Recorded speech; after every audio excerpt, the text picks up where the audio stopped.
Welcome back to another video, my second video. Today we're going to be talking about everything you need to know about actually revealing your abs, because I went years and years wondering why the fuck are my abs not revealed. I'm losing weight, I'm doing what I thought I needed to do, and my abs were just non-existent, right? Obviously, I started super fat. Obviously, I'm not going to see abs at this point, too much body fat, but then I lost weight. As you can see, I've got like a tiny little two-pack there, but obviously no one wants that. We want more than that. But I am a lot leaner here than I am here. And then here, I'm even leaner than I am here, but I still don't have abs. I still don't have a six pack or something that I'm actually happy to show, happy to impress people with. Do you know what I mean? But then here, these were recently taken. Here, I've actually got, you can definitely see a six pack. I wouldn't say I've got chiseled abs or anything like that, but you can definitely see something here a lot better than what it is here. And it basically comes down to two super important things, bro, which I did overlook a lot. If you're doing one of these things and not the other, and vice versa, it is not going to work. You're not going to have abs unless you are some genetic anomaly like fucking Eddie Hall, who has his abs revealed at fucking 25% body fat or 20% body fat, right? But the average person, yes, you watching this video, is probably not going to have that. Same with me. So first thing, low body fat percentage. This is an obvious one, but you need to be sub 15 minimum. I don't want to hear anyone talk about the Eddie Hall thing. You need to be under 15% body fat if you want to see your abs, okay? Here, I would say I'm around 20 to 25, maybe. Here, I'm definitely like, I would say 30% body fat plus. And then here, I think I'm around 18% body fat, maybe 20 in this.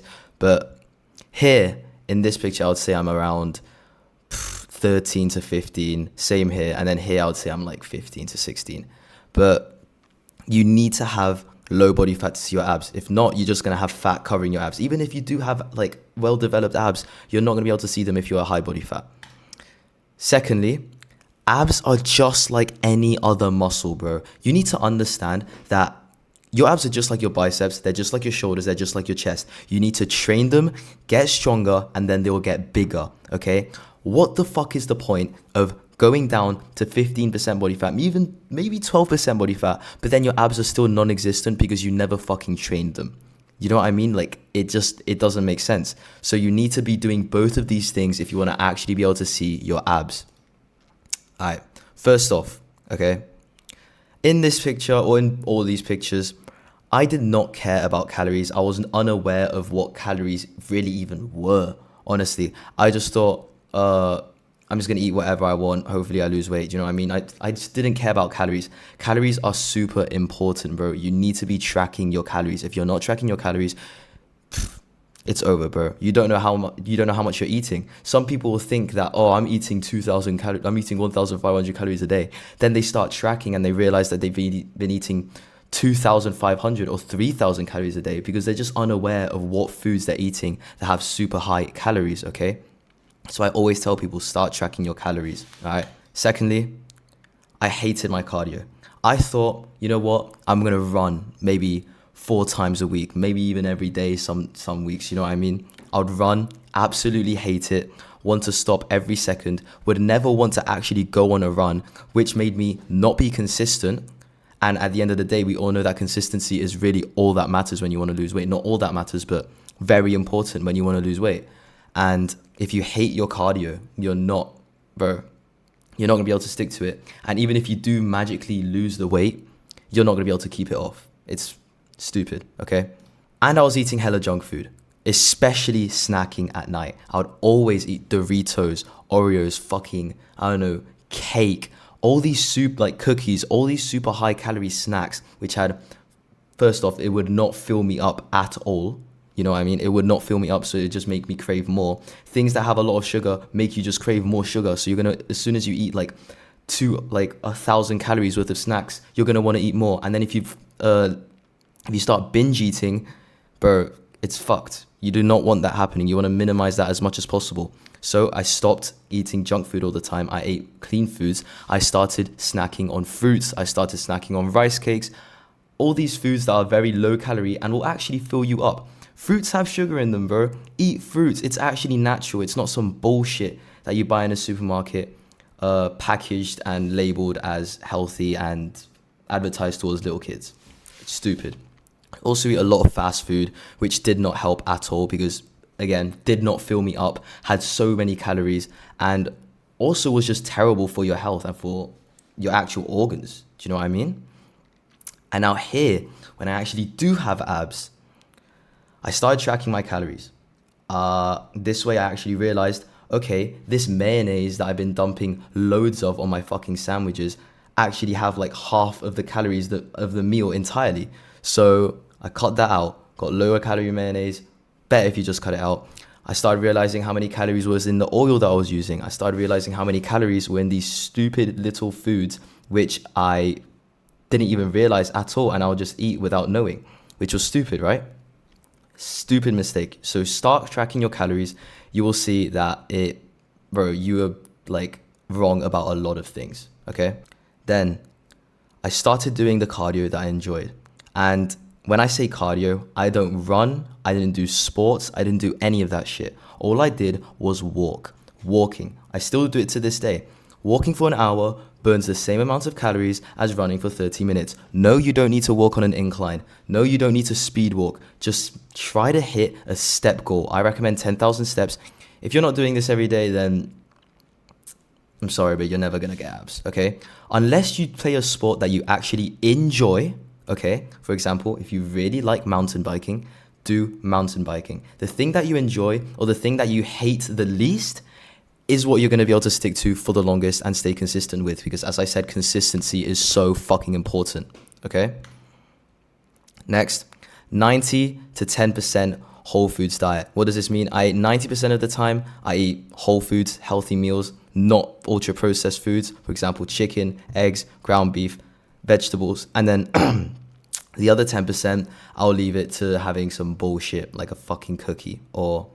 I mean, I never really eat cookies anyways, but junk food, like fast food, or a snack that's just very high in calories, not filling, something you're not meant to be eating, ultra-processed food, okay? Why do I do 10% and not 0%? Like, why not 100% whole foods and not 0%? And then 0% junk food? Because it's all about consistency.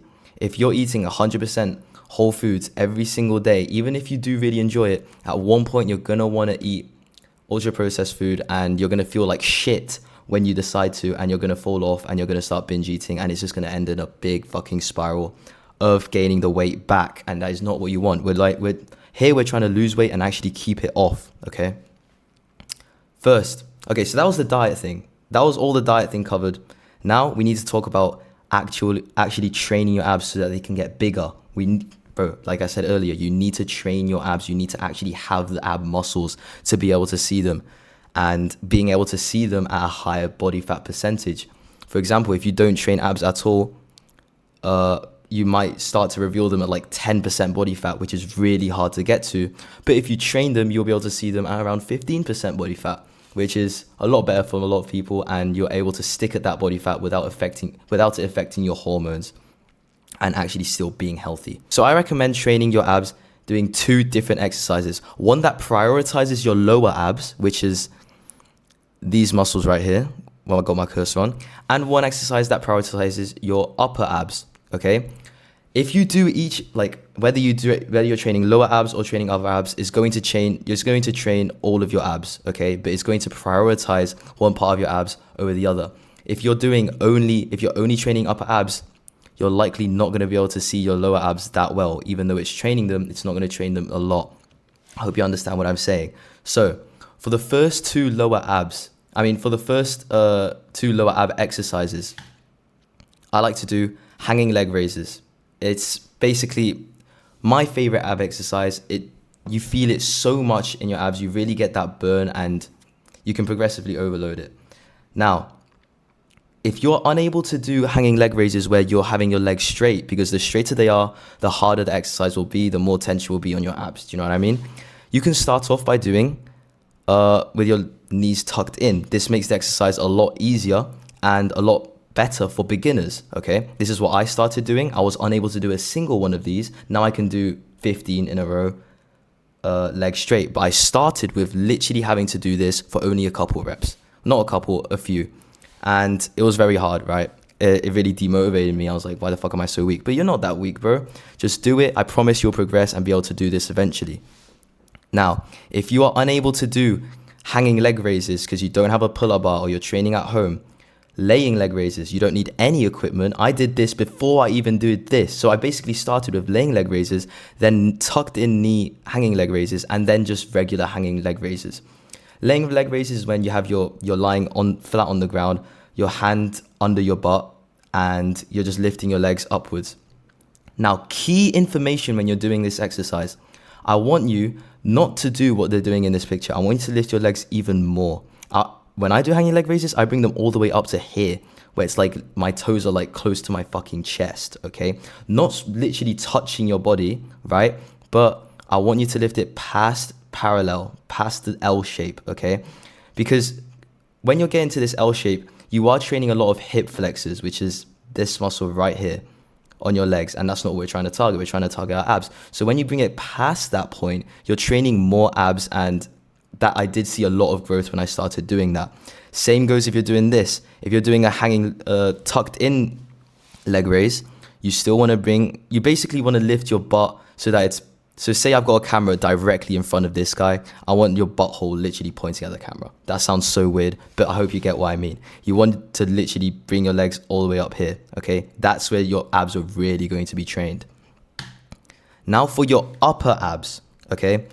As I said, you can't just train one. You need to prioritize a different part of your abs as well, your upper abs. These are going to be visible way sooner than your lower abs, but you still need to train them because you want them to be even, okay? You want to have well-developed abs. Trust me on this. Now, for your upper abs, I like to do decline sit-ups, okay?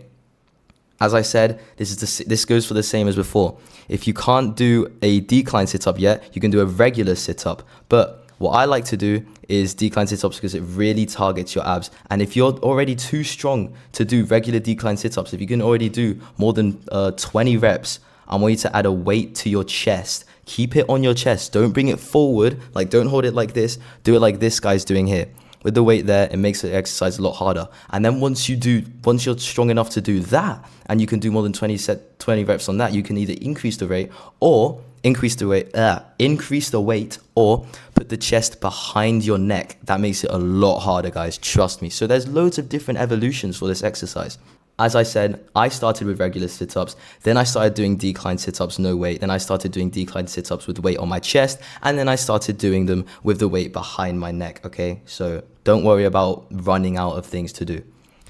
And that is about it, guys. That is all you really need to know about training your abs. If you have any questions, leave them in the comments. But like I said earlier, you need to be doing these two important things: low body fat and training your abs. You need to be doing both. You can't just do one. You have to do both unless you're a genetic freak, okay? Thank you for watching. Subscribe, and I'll see you guys in the next one. Peace.